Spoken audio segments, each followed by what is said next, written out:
पार्वती और भगवान शिव दोनों कार्तिकेय के पीछे पीछे चल दिए।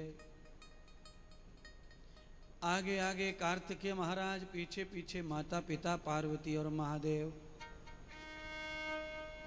ये शक्ति पार्वती और शिव को अपने पीछे करने वाली शक्ति कार्तिकेय में कहां से आई? तो कहा ये आई तीर्थों से। तीर्थों की पावन यात्रा, तीर्थों का पावन दर्शन, महात्मा संतों का सत्संग, यथा यथा सारा ऊर्जा उनके शरीर में। माता पार्वती और शिव ने खूब मनाया, खूब मनाया। 6 महीने निकल गए पीछे पीछे मनाते मनाते, पर कार्तिकेय जी नहीं माने। अंत में कार्तिकेय जी कौच पर्वत दक्षिण भारत में चले गए और पर्वत पर जाकर बैठ गए भगवान महादेव पार्वती का ध्यान करने। बात देखो अजब, महादेव का और पार्वती का ही ध्यान कर रहे हैं, पर उनके साथ अब कैलाश में नहीं जाना चाहते, क्योंकि कैलाश पर जाने का मतलब है वही घर गृहस्थ, वही क्लेश। आज ये प्रतियोगिता, कल वो प्रतियोगिता, क्योंकि ये सारा जगत प्रतियोगिता में ही लगा हुआ है। हम और आप सब क्या कर रहे हैं? ये लड़ाई जो लड़ रहे हैं कमाने खाने की, ये प्रतियोगिता की लड़ाई लड़ रहे हैं। इससे मैं कम नहीं रह जाऊं, इससे मैं कम नहीं रह जाऊं, इस लड़ाई में जी रहे हैं हम और इसी में काम कर रहे हैं। भगवान का ध्यान ही करना है तो उस प्रतियोगिता में जाकर क्यों?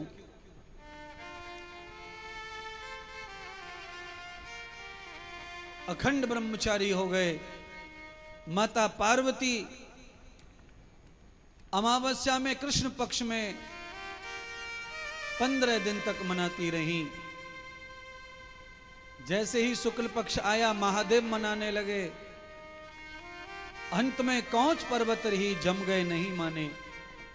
माता पार्वती और शंकर दोनों ने अपने पुत्र की भक्ति से प्रसन्न होकर वरदान दे दिया कि हे पुत्र, निराकार ज्योतिर्लिंग के रूप में, ज्योति के रूप में, प्रकाश और ज्ञान के रूप में, शक्ति के रूप में हम भी तेरे शरीर में इस कौच पर्वत पर प्रवेश हो जाते हैं।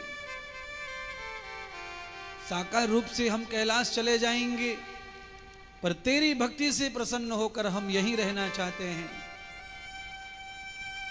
और इस कौच पर्वत पर जो भी कोई भक्त आएगा, उसे कार्तिकेय का दर्शन करने के बाद शिव पार्वती के दर्शन का भी लाभ मुफ्त में मिल जाएगा। ऐसा कहकर महादेव ने वहां पर मल्लिका अर्जुन महादेव के रूप में स्थापना कर ली अपनी कार्तिकेय जी के साथ में। महत्तम बता दिया कार्तिकेय जी को। कौच पर्वत पर जो भी हमारे मल्लिका अर्जुन महादेव के रूप में दर्शन करेगा, उसकी मनोरथ कामनाएं पूरी होंगी। किसी के विवाह आदि के योग बिगड़ रहे हों तो उसके बारे में पुराणों में लिखा है, शिव पुराण में, कि मल्लिकार्जुन महादेव की आराधना करो कौच पर्वत पर जाकर, तो उनको शीघ्र गृहस्थ का सुख प्राप्त हो जाता है। ये द्वितीय ज्योतिर्लिंग है 12 ज्योतिर्लिंग में। क्रमशः अगर ज्योतिर्लिंग की हम कथा सुने तो सबसे पहले ज्योतिर्लिंग सोमनाथ आता है। सौराष्ट्रम च सोमनाथम।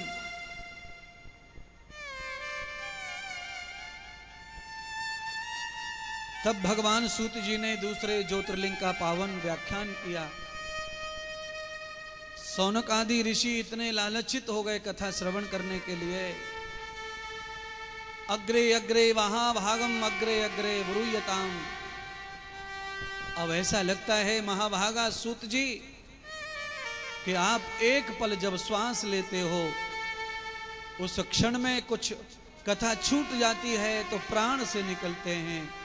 अग्रे अग्रे पूर्व महाभागम, हे महाभाग, हे महोदय, हे आदरणीय, अब आप अखंड निरंतर कथा सुनाते रहो। अब एक पल भी शिव कथा सुनने से मन हटता नहीं है। अब हमारा मन संसार से विरक्त हो गया है, शिव में लग गया है। अब आप हमें हर शिव की हर दिशा और दशा का रूप दर्शन कराओ। तब भगवान सूत जी ने सौनक आदि ऋषियों की प्रार्थना को सुना और क्रम से भगवान महादेव के इस प्रतिरूप का दर्शन कराया, सोमनाथ महादेव का। ऋषियों, दक्ष प्रजापति की अनेक कन्याओं का विवाह चंद्र देवता के साथ हो गया। चंद्रमा शीतल स्वभाव, सरल स्वभाव, देवताओं में चंद्रमा का बहुत सम्मान। जिस चंद्र देवता को भगवान स्वयं नारायण ने स्थान दिया, अपने नाम में कृष्ण चंद्र करके भगवान का नाम दुनिया में हुआ। केवल भगवान का नाम कृष्ण नहीं है, भगवान का पूरा नाम है कृष्ण चंद्र। जिस नाम की महिमा कृष्ण के नाम से बढ़ती हो, उसके साथ में अपनी 11 कन्याओं का विवाह दक्ष प्रजापति जी ने कर दिया। दक्ष प्रजापति की और अनेक कन्याओं का विवाह देवताओं के साथ हुआ। 10 कन्याओं का विवाह उन्होंने धर्मदेव के साथ किया।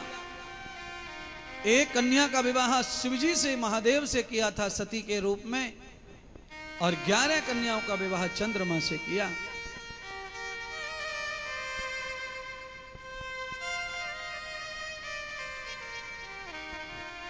चंद्र देवता ने सब कन्याओं के साथ अनुपात अनुकूल व्यवहार करने का प्रयत्न किया।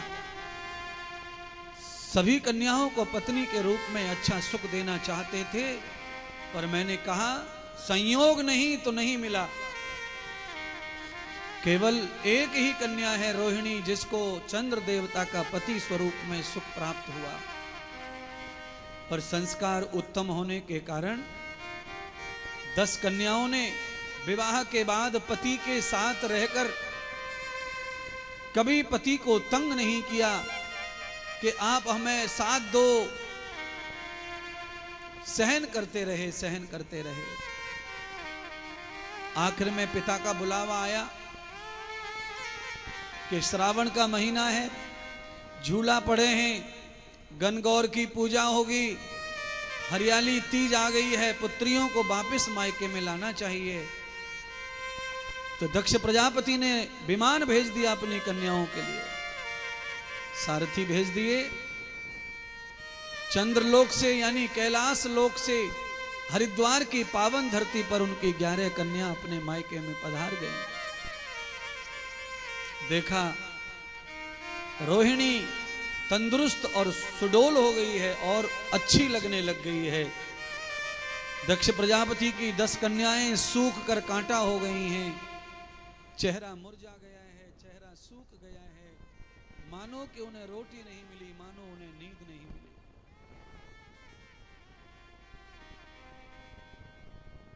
दक्ष प्रजापति ने अपनी पत्नी से पूछा कि रोहिणी बड़ी खुश है, बाकी कन्याएं सब दुखी हैं।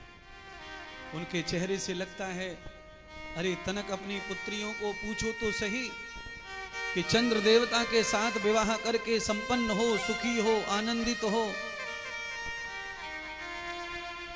पूछने के बाद ही पुत्रियों ने बताया मां को, पहले ऐसा ही था।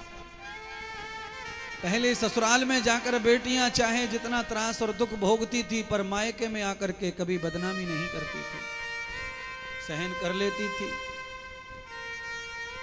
पहले संस्कृति वैसी थी, व्यवहार वैसा था। या यो कहो कि पहले मायके में विवाह होने के बाद में रहना कठिन था। आजकल मायके में रहना सरल है, क्योंकि आजकल बेटी बेटे में ज्यादा अंतर नहीं मानते लोग, इसीलिए फायदा बेटी को हो रहा है। सह सम्मान बेटी को रहने का अवसर मिलता है। अब कानून भी हर राज्य में बन चुका है बेटी के अधिकार का।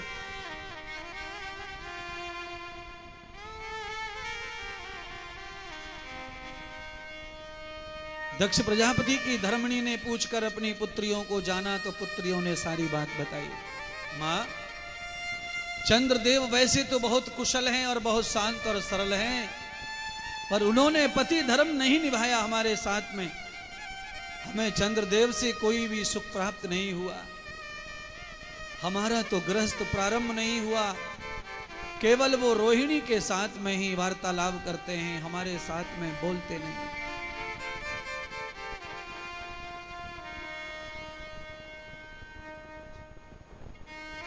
दक्ष की पत्नी ने सब दक्ष को बताया। दक्ष प्रजापति ने तत्काल चंद्र देवता को संदेश भेजा, हे चंद्रदेव, आपकी महानता और आपकी विशेषता को देखकर मैंने अपनी कन्या तुम्हें सौंप दी, और जब मेरी बेटी मैंने तुम्हें सौंप दी तो मैं सावधान करता हूं कि मेरी बेटियों को अगर कष्ट हुआ तो मुझसे बुरा कोई नहीं होगा। मैंने देवों के देव हे चंद्रदेव, मैंने शिव को नहीं बख्शा तो मैं तुम्हें भी नहीं बख्शूंगा, इसीलिए मेरी पुत्रियों के साथ समान प्रेम व्यवहार करो। चंद्र देवता जानते थे दक्ष प्रजापति बहुत अहंकारी हैं और बहुत बड़े तपस्वी हैं, उनका वचन कभी खाली नहीं जाएगा। चंद्र देवता ने प्रयत्न भी किया कि मैं सभी कन्याओं को पत्नी का व्यवहार देकर के एक अच्छे पति का व्यवहार संपन्न कराऊं। 11 की 11 कन्या पुनः चंद्र देवता के पास में आ गईं। उसके बाद में आशा लगाई दक्ष प्रजापति ने कि चंद्र देवता कुशल व्यवहार करेगा, पर चंद्र देवता व्यवहार कुशल नहीं कर पाए। फिर भी उन्होंने वही रोहिणी से ही प्रेम रखा। बाकी 10 कन्याओं को पहले जैसे ही साइड में महल में त्याग कर रखा। उसकी वजह से कन्याएं सूख सूख के लकड़ी होती चली जा रही। दक्ष प्रजापति का संदेश आया, पुत्रियों, चंद्र देवता का व्यवहार कैसा है। बेटियां रोने लगी। दक्ष प्रजापति समझ गए और विमान में सवार होकर के सीधा चंद्रलोक पहुंच गए। स्वर्ग में पहुंचकर चंद्र देवता को दक्ष प्रजापति ने समझाया। दूसरी बार भी माफी मांग ली, चंद्र देवता को छोड़ दिया, पर चंद्र देवता व्यवहार में उत्तम नहीं बन पाए, माफी मांगकर भी वहीं।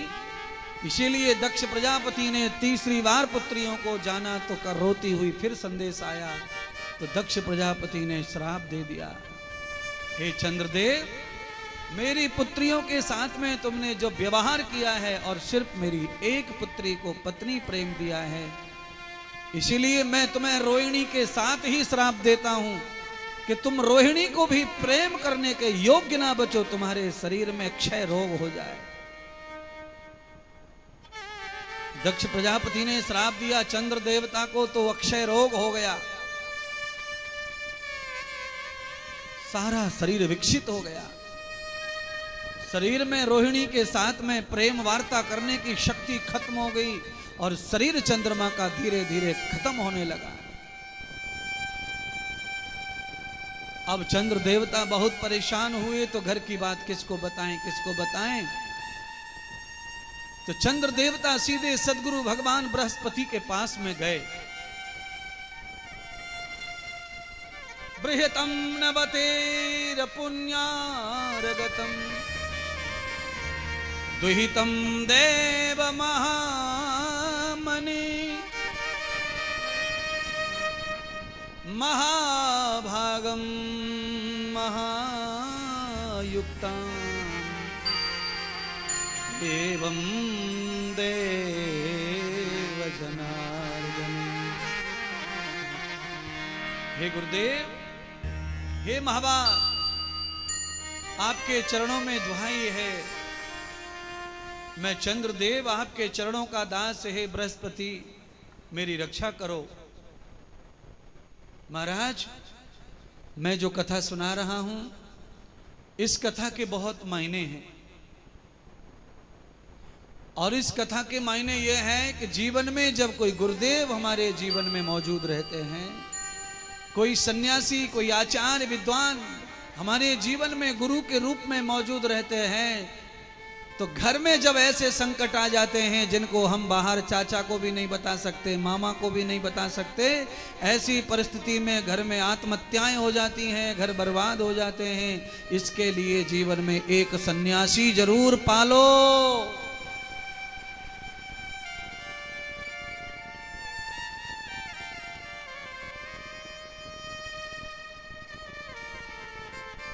एक सन्यासी का पालन करो, एक गाय का पालन करो और वेद के किसी भी एक मंत्र का पालन करो, तुम्हारा ग्रस्त हमेशा सुरक्षित रहेगा।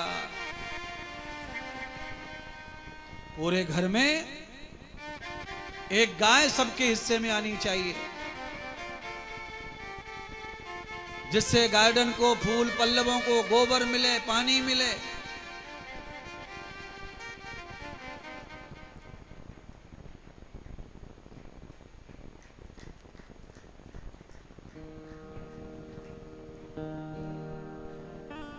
आदरणीय डॉक्टर सुनीता शास्त्री जी हमारे बीच में पधारी हैं। सम्मेलन में आई थी, आज फिर आई हैं। हमारे ऊपर बड़ी कृपा है उनकी, बड़ी दया है, बड़ा प्रेम है।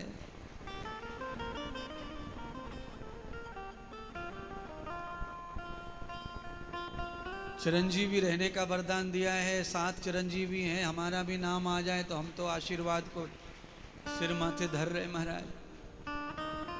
ममता जिनमें रहती है वही चिरंजीवी का वरदान आशीर्वाद देते हैं। ममता से भरी हुई है शास्त्री जी।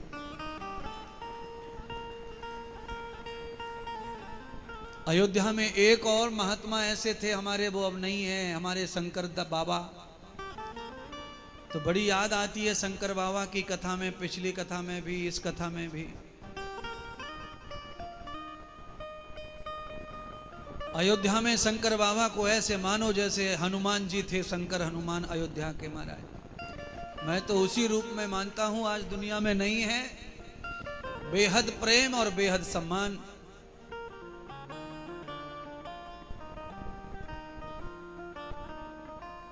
अलग से प्रेम मिलता था उनका भी।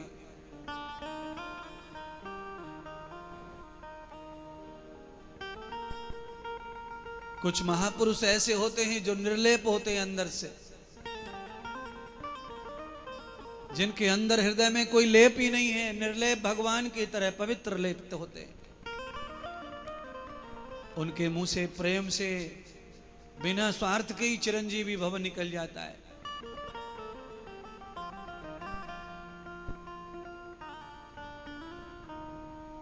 हमारा पावन जो विषय चल रहा है वो बड़ा उत्तम विषय है।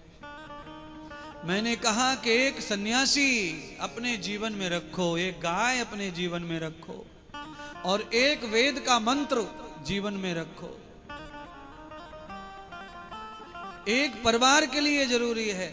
आपके घर में चाहे जितने दरवाजे हैं, सब दरवाजे अंदर के कमरे के, बेडरूम के, अलमारी के सब खुले पड़े रहें, पर घर के मुख्य दरवाजे का ताला लग जाए तो आपका घर सुरक्षित हो जाता है। ऐसे ही दरवाजे पे गाय है, सन्यासी है घर के अंदर और हृदय के अंदर मंत्र है, तो आपका समझ लो सुरक्षा ही सुरक्षा है चारों तरफ से।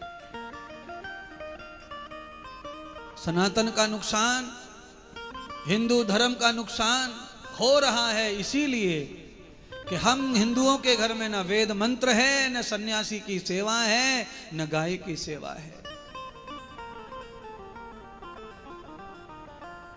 कई लोग तो अपने मुंह से बोलते हैं, भाई हमको ये बाबा फावा बिल्कुल अच्छे नहीं लगते।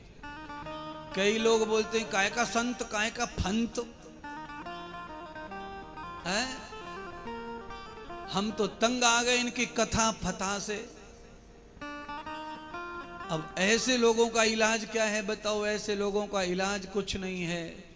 ऐसे लोगों के कान में धुंधकारी की तरह कुछ पड़े, ऐसे लोगों के कान में पिशाच की तरह कुछ पड़े। मंत्र तंत्र सत्संग गीत भजन हो जाए तो हो जाए, भला नहीं हो जाए तो नहीं हो जाए। पर ऐसे लोगों का तो ब्रह्मा विष्णु महेश भी ऐसे लोगों से बचते घूम रहे महाराज। क्योंकि वो लोग केवल संत को नहीं, वो बोलते हम किसी भगवान को नहीं मानते। अब बता, ब्रह्मा विष्णु भी गए पानी लेने के लिए। अरे भैया, भगवान को नहीं मानने वालों, केवल ये बताओ कि तुम्हारी नाक में जो श्वास जा रही है वो कहां तक जाती है और लौट के आती है, तो उसे वापस कौन भेजता है? केवल इसका पता लगा ले, तू बता देना फिर भगवान कौन होता है, सब जान जाएगा।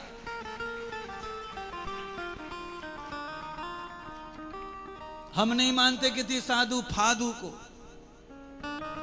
अच्छा, मत मान साधु फाधु को, पर तू स्टेशन पर ये पढ़ता है कि ये ट्रेन आ गई फलाने नंबर की, ये सब सन्यासी ऋषियों का ही देन है। ऋषि ना होते तो 1 2 3 4 5 8 ना होते, अ आ इ ई उ ऊ ना होता तो तू रेल को न पढ़ पाता, कौन सी रेल में बैठना है, कौन सी तेरी सीट है। इसीलिए ऋषियों के ऋण से तू मुक्त नहीं हो सकता मूर्ख।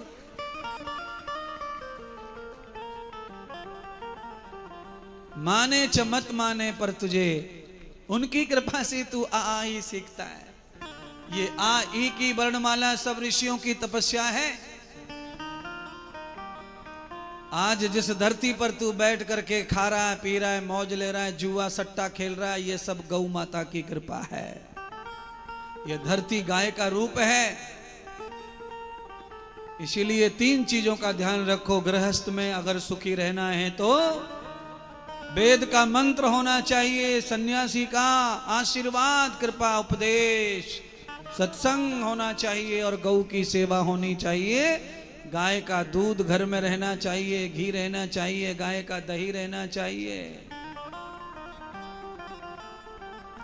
अति आवश्यक है ये। चंद्रमा पहुंचे सदगुरु बृहस्पति के पास में, चंद्र देवता ने सारी कथा सुनाई। बृहस्पति गुरुदेव ने डांटा चंद्रमा को कि तुमने अपराध किया है, दक्ष की कन्याओं के साथ में दुर्व्यवहार क्यों किया। पत्नी के साथ दुर्व्यवहार करना उत्तम नहीं है, तुम्हारी ये सीख नहीं है चंद्रदेव। दक्ष प्रजापति ने तुम्हारे ऊपर अति विश्वास करके एक कन्या का विवाह न करके 11 कन्याएं तुम्हें समर्पित कर दी, तो तुम्हें 11 की 11 कन्याओं को समान प्रेम, अनुराग और संपन्नता देनी चाहिए थी। गुरुदेव माफ करो, जो हो गया गलती हो गई, अब मैं क्या करूं। दक्ष प्रजापति ने मुझे अक्षित श्राप दे दिया है, मेरा शरीर जर्जर हो गया है, आप कृपा करके कोई मार्ग बताओ। बृहस्पति भगवान कहने लगे, देखो दक्ष का श्राप मुक्त नहीं हो सकता। जिसने श्राप दिया है उसी को प्रसन्न करो। श्राप तो वापस नहीं होगा, मुंह से निकला हुआ शब्द, पर दक्ष प्रजापति के शब्द को वापस करने की क्षमता किसी में नहीं है। पर इस रोग से बचने की क्षमता है, वो है कैलाशपति महादेव में। जहां डॉक्टर फेल हो जाएं, जहां सब विज्ञान फेल हो जाए, वहां पर महादेव भगवान सद्गुरु काम आ जाते हैं जीवन बचाने के लिए, रोग से बचाने के लिए। महाराज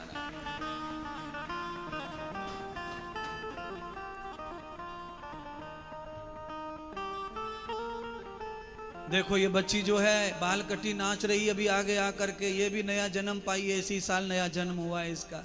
खड़ी हो जाना जरा, तेरे ऊपर बड़ा कैमरा लगाया है इसने। देखो आज से 14 महीने पहले इसके बाल कमर तक थे, अचानक ऐसे हो गए, मतलब समझ जाओ क्या हुआ होगा इसको। गुरु के ऊपर अटल विश्वास के कारण दवाई लगने से सब ठीक हो गया, जीवन मिल गया, नया हो गया, सब भाग गए कैंसर फैंसर।